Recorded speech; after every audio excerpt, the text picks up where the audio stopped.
Bismillahirrahmanirrahim. Assalamualaikum warahmatullahi wabarakatuh. Perkenalkan, nama saya Azizah Afifah Fauziah, Prodi S1 Administrasi Rumah Sakit. Nomor induk mahasiswa 24316901035. Saya di sini akan mempresentasikan tentang filsafat administrasi rumah sakit.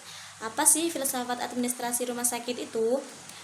Filsafat administrasi rumah sakit berasal dari bahasa Yunani, filosofia dan filosoplos, yang berarti kebijaksanaan, pengetahuan, kebenaran, kebaikan, dan hikmah. Filsafat administrasi merupakan pemikiran mendalam, logis, sistematis, rasional, dan radikal dalam mendalami administrasi secara teoritis dan praktis. Administrasi rumah sakit sendiri adalah profesi yang bergerak dalam pengelolaan, kegiatan perencanaan, berorganisasian, pengarahan, pengawasan, pengkoordinasian, dan penilaian terhadap sumber, tata cara, dan kesanggupan yang tersedia untuk memenuhi tuntunan terhadap kesehatan, perawatan, serta lingkungan yang sehat. Jadi, filsafat administrasi yaitu untuk mendalami pengetahuan tentang administrasi rumah sakit yang ada di dalamnya.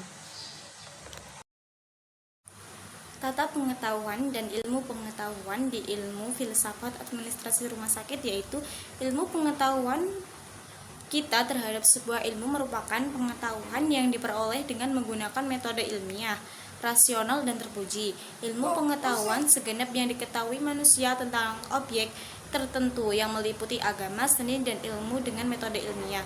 Jadi, metode ilmiah yang digunakan untuk filsafat adalah objek tertentu yang meliputi berbagai bidang dan berbagai macam. Itulah yang dimaksud ilmu pengetahuan, dan pengetahuan yang kita dapat dari ilmu-ilmu yang kita dapatkan dengan bidang-bidangnya yang sesuai. Di dalam ilmu administrasi rumah sakit dibagi ada 3 cabang, yaitu yang pertama, ontologi administrasi adalah hakikat apa sebenarnya. Yang kedua, epistemologi administrasi, bagaimana kita menemukan hakikat kebenaran. Yang ketiga, aksiologi administrasi adalah yang digunakan untuk apa-apa.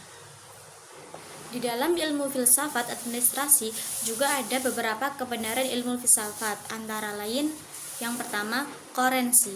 Koherensi suatu pernyataan dianggap benar jika memiliki hubungan dengan gagasan atau pernyataan sebelumnya dan dapat dibuktikan secara logis. Yang kedua yaitu korespondensi, adalah sesuatu persyaratan dianggap benar jika sesuai dengan fakta indrawi. Yang ketiga, positivisme, cara pandang dalam memahami dunia dengan berdasarkan sains. Yang keempat, pragmatisme, kebenaran berdasarkan pada kriteria tentang fungsi atau tindakannya sesuatu pernyataan dalam lingkungan. Pernyataan dalam lingkup ruang dan waktu. Yang kelima yaitu esensialisme, kebenaran berdasarkan pada nilai-nilai kebudayaan yang ada sejak awal peradaban. Yang keenam, konstruktivisme, kebenaran berdasarkan pada pengalaman hidup. Yang ketujuh adalah religiusme, kebenaran berdasarkan wahyu Allah.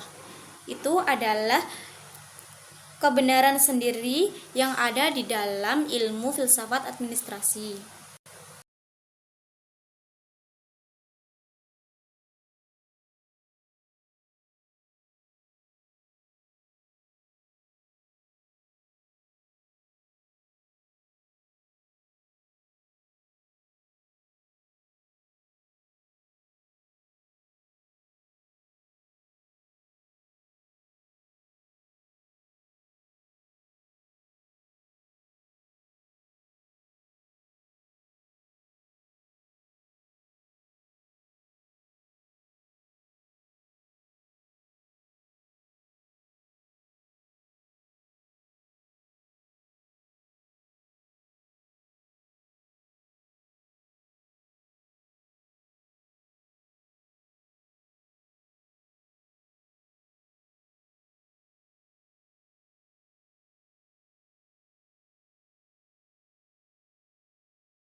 juga ada beberapa kebenaran ilmu filsafat, antara lain yang pertama, koherensi.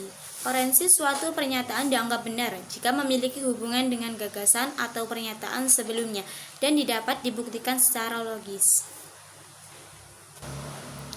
Yang kedua yaitu korespondensi, adalah sesuatu persyaratan dianggap benar jika sesuai dengan fakta indrawi.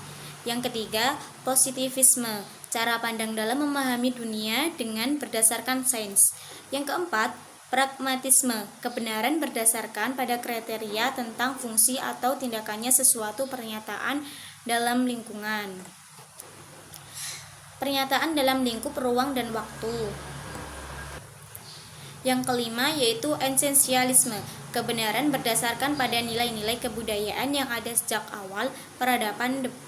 Yang keenam, konstruktivisme, kebenaran berdasarkan pada pengalaman hidup. Yang ketujuh adalah religiusme, kebenaran berdasarkan wahyu Allah. Itu adalah kebenaran sendiri yang ada di dalam ilmu filsafat administrasi.